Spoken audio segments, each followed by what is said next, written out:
الحمد لله وحده والصلاة والسلام على من لا نبي بعده أما بعد أعوذ بالله من الشيطان الرجيم بسم الله الرحمن الرحيم وذروا ظاهر الإثم وباطنه صدق الله مولانا العظيم وصدق رسوله النبي الكريم ونحن على ذلك لمن الشاهدين والشاكرين والحمد لله رب العالمین۔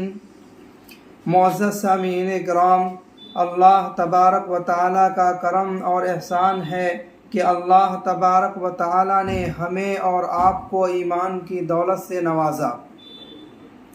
حضرات، دنیا میں انسان زندگی گزارتے بسا اوقات مالک حقیقی کو بھول جاتا ہے اور انسان نافرمانی میں گناہوں میں مبتلا ہو جاتا ہے، تو اللہ تبارک و تعالی مخاطب فرماتے ہیں ان لوگوں کو وَذَرُوا ظَاهِرَ الْإِثْمِ وَبَاطِنَهُ، تم چھوڑ دو ان گناہوں کو جو تم کھلا کرتے ہو، اور ان گناہوں کو بھی چھوڑ دو جو تم چھپا کر کرتے ہو۔ عزیز ساتھیو، آپ یہاں سمجھیے کہ انسان جو گناہ کرتا ہے، گناہ کرنے کے 4 وجوہات ہوتے ہیں، یعنی 4 وجوہات ہے گناہ کرنے کے، اس وجہ سے انسان گناہ کرتا ہے۔ پہلی وجہ یہ ہے کہ گناہ کرنے والا انسان یہ سمجھتا ہے کہ مجھے کوئی دیکھنے والا نہیں، مجھے کوئی دیکھ نہیں رہا ہے۔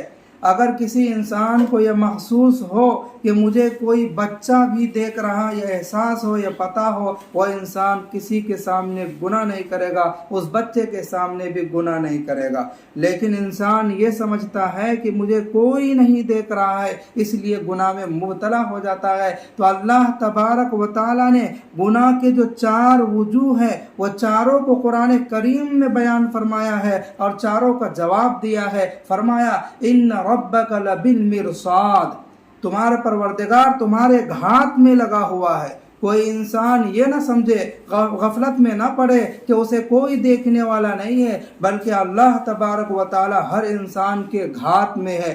مرصاد کی تفسیر میں مفسرین کرام لکھتے ہیں کہ مرصاد کہتے ہیں کہ جب کوئی شکاری اپنے شکار کے گھات میں ہوتا ہے، شکار کرنے کی تلاش میں ہوتا ہے، تو وہ چپکے سے بیٹھ کر بسا اوقات سانسوں کو بھی بند فرما لیتے ہیں، اس وقت پھر شکاری کو شکار کرتا ہے۔ تو مرصاد کی یہی کیفیت ہوتی ہے۔ اللہ تبارک و تعالی اس سے بھی زیادہ باریک بھی ہے، یعنی انسان کے گھات میں ہے۔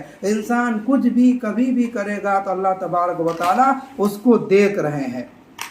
گناہ کرنے کی دوسری وجہ ہے انسان یہ سمجھتا ہے کہ میرے گناہ کا کسی کو پتہ نہیں۔ اگر انسان کو یہ معلوم ہو جائے کہ میرے گناہ کے بارے میں فلاں شخص جانتا ہے، تو انسان پھر گناہ سے بچنے لگے گا۔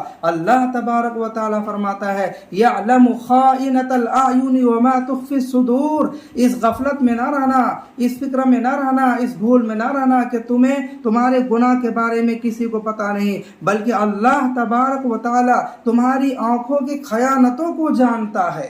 اللہ تبارک و تعالی تمہاری آنکھوں کی خیانتوں کو جانتا ہے اور ان گناہوں کو جانتا ہے جو تمہارے سینے میں چھپے ہوئے ہیں، جو تمہارے دل میں چھپے ہوئے ہیں، ان گناہوں کو بھی اللہ تبارک و تعالی جانتا ہے۔ اور گناہ کرنے کی تیسری وجہ یہ ہوتی ہے انسان سمجھتا ہے کہ میرے آس پاس، میرے ارد گرد کوئی نہیں ہے۔ اگر انسان کو یہ پتہ چل جائے نہیں میرے پیچھے کوئی بیٹھا ہے، میرے سامنے کوئی کھڑا ہے، یا کوئی مجھے دیکھ رہا ہے، تو اس وقت انسان گناہ نہیں کرے گا، گناہ سے بچے گا۔ تو اللہ تبارک و تعالی کہتے ہیں اس بھول میں بھی مت رہنا کہ تمہارے پاس کوئی نہیں ہے، بلکہ جہاں تم 3 ہوتے ہو، چوتھا تمہارا رب ہوتا ہے، جہاں تم 4 ہوتے ہو، 5واں تمہارا رب ہوتا ہے، جہاں تم 5 ہوتے ہو، 6واں تمہارا رب ہوتا ہے۔ وَهُوَ مَعَكُمْ أَيْنَمَا كُنْتُمْ، اللہ تبارک و تعالیٰ تمہارے ساتھ ہے، تم جہاں کہیں بھی ہو۔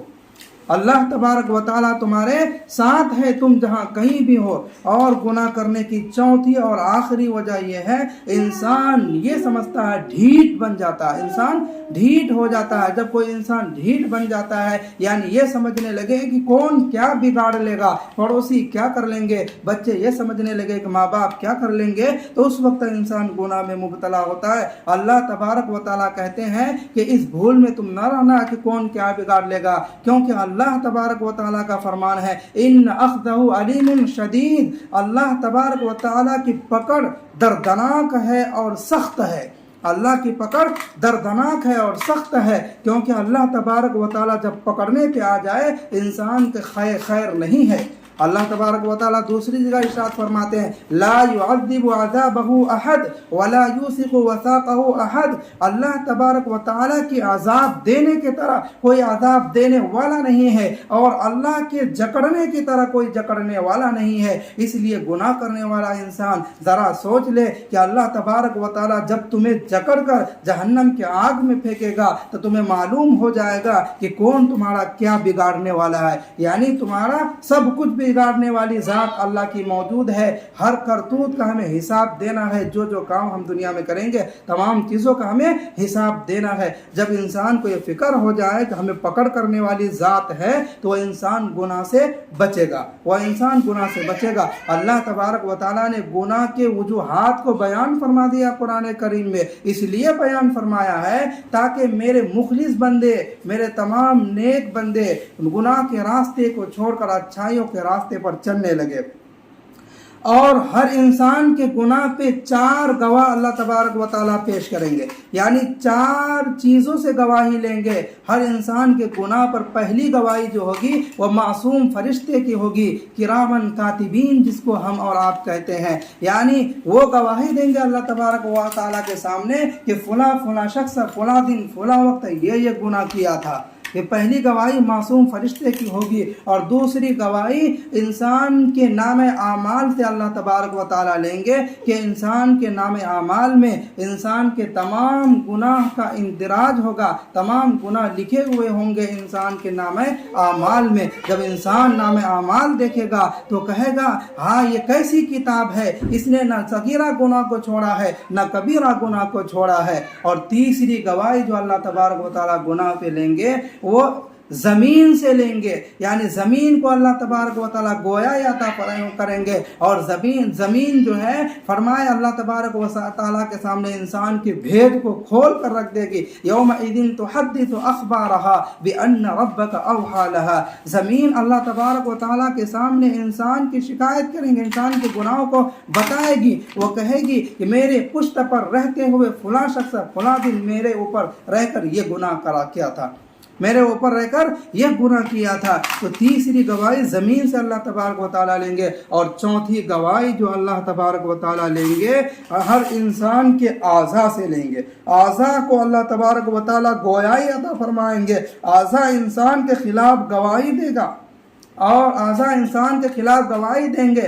انسان حیران ہو جائے گا، انسان کہے گا ارے میں تمہاری لذتوں کے لیے گناہ کرتا تھا دنیا میں، لیکن آخرت میں تو ہی میرا خلاف ہو گیا اور میرے خلاف گواہی دے رہے ہو۔ اب بتائیے کوئی انسان اللہ تبارک و تعالیٰ کے بارگاہ میں کیا بچ سکتا ہے؟ بالکل نہیں بچ سکتا ہے۔ کہیں بھی گناہ کرے گا وہ زمین کے اوپر ہی ہوگا، یا کسی چیز کے اوپر کھڑا ہوگا تو وہ چیز زمین سے ٹکی ہوگی۔ کہیں بھی گناہ کرے گا فرشتے اس کے ساتھ ہوں گے، کہیں بھی گناہ کرے گا نامہ اعمال میں وہ درج ہوگا، کہیں بھی گناہ کرے گا انسان اس کے اعضاء اس کے ساتھ ہوں گے۔ تو ان چیزوں سے انسان بچ ہی نہیں سکتا ہے۔ اس لیے خیر اسی میں ہے کہ ہر انسان اپنے اپنے گناہوں سے اللہ تبارک و تعالیٰ سے توبہ کرے کہ اللہ تبارک و تعالیٰ ہم سبھی سامعین کے گناہوں کو معاف فرمائے اور صحیح راستے پر چلنے کی توفیق نصیب فرمائے۔ وآخر دعوانا ان الحمد للہ رب العالمین۔